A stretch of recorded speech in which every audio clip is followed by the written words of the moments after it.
Olá, seguidores. Fazendo aqui mais um vídeo de um fundo que está no meu radar aqui, tá? Dessa vez VCJR11, o fundo de papel da Vex. E hoje eu vou falar aqui sobre o próximo rendimento, que acredito que será bem forte. E também vou aproveitar para falar um pouco aqui sobre os fundamentos desse fundo de papel. Aqui é o Thiago PS, esse é o canal Fica Esperto. Mas bem, antes de falar sobre os fundamentos aqui, vou dar umas palavras aqui para despertar o interesse de vocês por VCJR11. Então, esse fundo aqui da Vex tem uma característica muito interessante em períodos aqui de inflação alta, que é o fato de distribuir resultado pelo lucro contábil. E isso que significa que ele não espera a correção monetária cair efetivamente no caixa para distribuir na forma de rendimento. Por isso, VCJR11 é um fundo que repassa muito rapidamente a inflação no rendimento. O Fundos Quiné também tem uma porção de resultado assim, mas a Quiné tem a tradição de fazer muita reserva, né? Para tentar se fazer uma linearização do rendimento. Já a Vex tem o costume de distribuir tudo aquilo que foi gerado. O lado positivo, eu já comentei, né, que é o repasse bem célere da inflação. Já o negativo é que quando vem períodos de inflação muito baixa, o rendimento ele pode despencar, né? Contudo, tenho notado que o fundo tem feito algumas reservas, eventualmente, mas ainda assim bem menos que o da Kinea. Outro ponto que a gente poderia citar como negativo é que os fundos que distribuem pelo regime do lucro contábil têm um pouco mais de risco nisso, já que eles fazem já que tem um adiantamento de algo que eles ainda vão receber. No entanto, como eu já venho falei bastante depois que saiu o ofício da CVM, essa combinação, ela é mais perigosa quando a gente fala de fundos high yield, quando se mistura esse lucro contábil com high yield. Já quando a gente tem aqui em fundos como o VCJR11, que é mais tá entre um high grade e o middle risk, acaba que a gente tem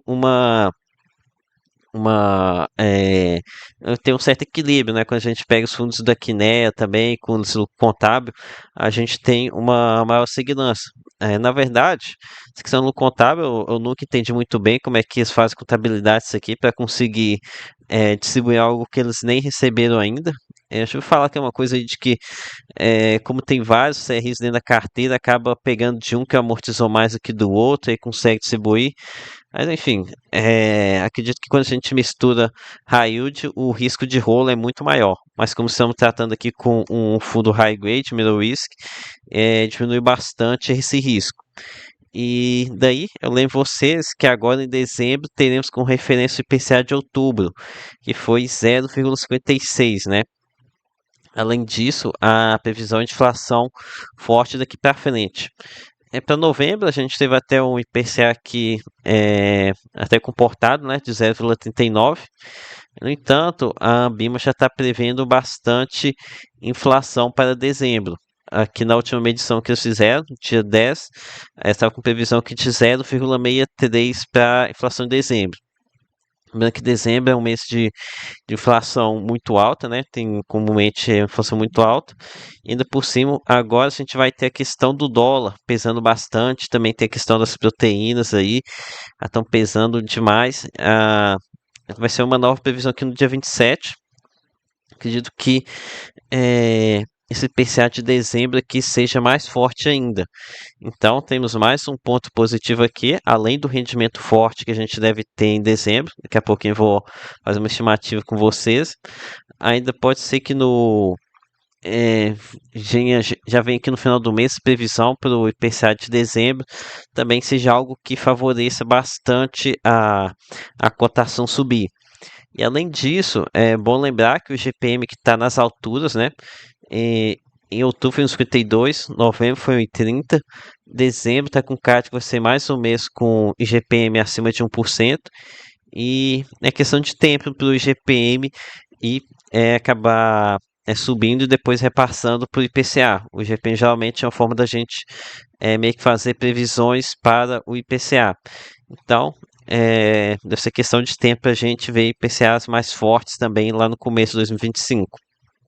Daí, quando a gente combina tudo isso com um desconto bem elevado, A gente aqui estamos com 4,32. Deixa eu pegar aqui um VP não marcado. O mercado está falando de um desconto de quase 30% no fundo de papel sem problemas. Então acaba chegando aqui num rendimento que pode ficar bem forte, né? E tô gravando esse vídeo aqui com certa antecedência para soltar lá na época do Natal, para não ter que ficar gravando vídeos lá na época, né? Mas acredito que a cotação não deve estar muito diferente da época que vocês estiverem assistindo. Atualmente estou gravando que está R$ 68. E acho que esse aqui está muito descontado, tá? Tá aqui falando de um desconto de quase 30%. E a carteira de VCJR11, ela é famosa por ter garantias muito líquidas. Tem a maioria das garantias que ficam em São Paulo, ainda por cima são garantias bem líquidas, ou seja, regiões de alta liquidez lá de São Paulo. Então isso daqui então eu garanti Vila Olímpia, Moema, aqui na Paulista. Então são garantias que tem realmente muita liquidez. Isso aqui é um ponto excelente, tá? E então, agora ainda aqui com relação ao rendimento do fundo, como eu prometi com vocês. O fundo tem uma taxa média de IPCA mais 8,3%, e descontando aqui as taxas e dividindo aqui por 12, acho que chega aqui mais ou menos, dá para esperar uns 0,55% ao mês de juros real aqui em VCJR11. E daí, se a gente soma com 0,56 de inflação que a gente teve em outubro, a gente está falando aqui de cerca de 1,10% a 1,10%, né, de rentabilidade para dezembro. Por isso estou esperando aqui, tenho uma expectativa aqui de um rendimento entre R$ 1 e 1,10 por cota para dezembro, né, resultando aqui em um rendimento muito forte mesmo. Pegar aqui para R$ 1, a gente estaria falando de 1,47, 1,10, talvez a gente tenha também, falando aqui de 1,60. Então, rendimento realmente muito forte para um fundo que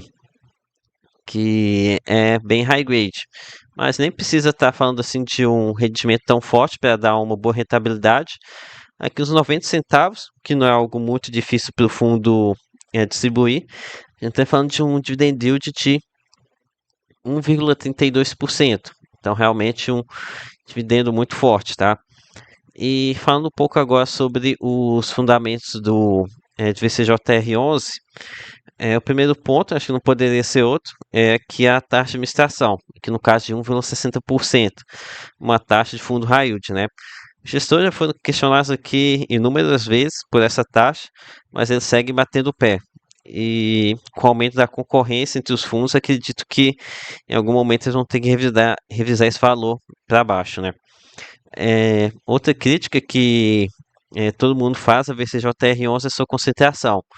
Temos aqui praticamente quase 30% do PL em apenas 3 ativos.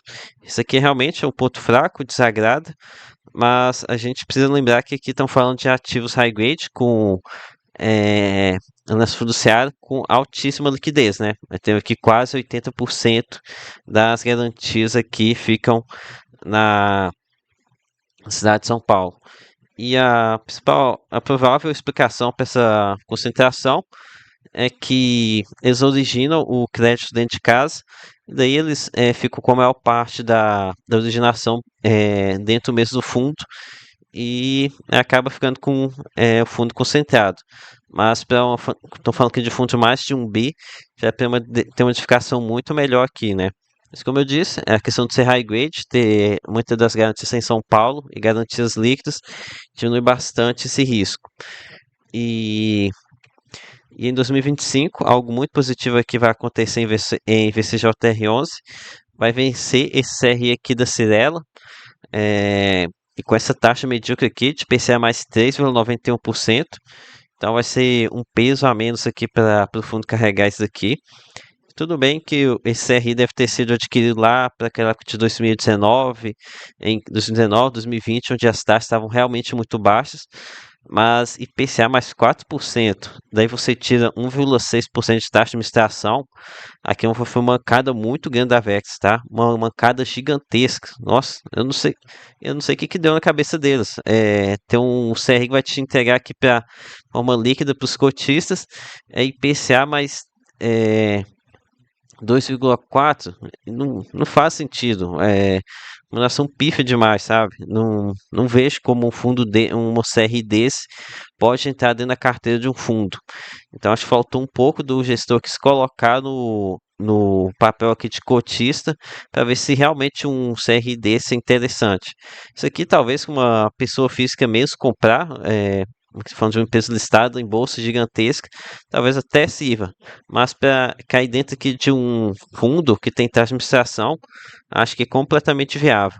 Mas enfim, é algo que está perto de se livrar, mas daqui 4 meses o fundo vai receber o dinheiro de volta que vai poder realocar em outros ativos com uma maior remuneração. Aqui 7, quase 8% da carteira. Então é um investimento que deve estar sendo bastante aguardado pelos gestores.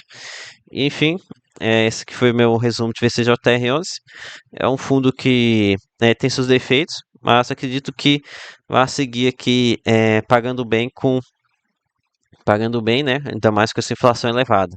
Isso pode ser uma bem interessante para surfar esse período que a gente está se avizinhando aí. Então foi isso, galera. Espero ter curtido. Peço seu like, se inscreva e lembre que nada que recomendação de compra de venda. Até a próxima.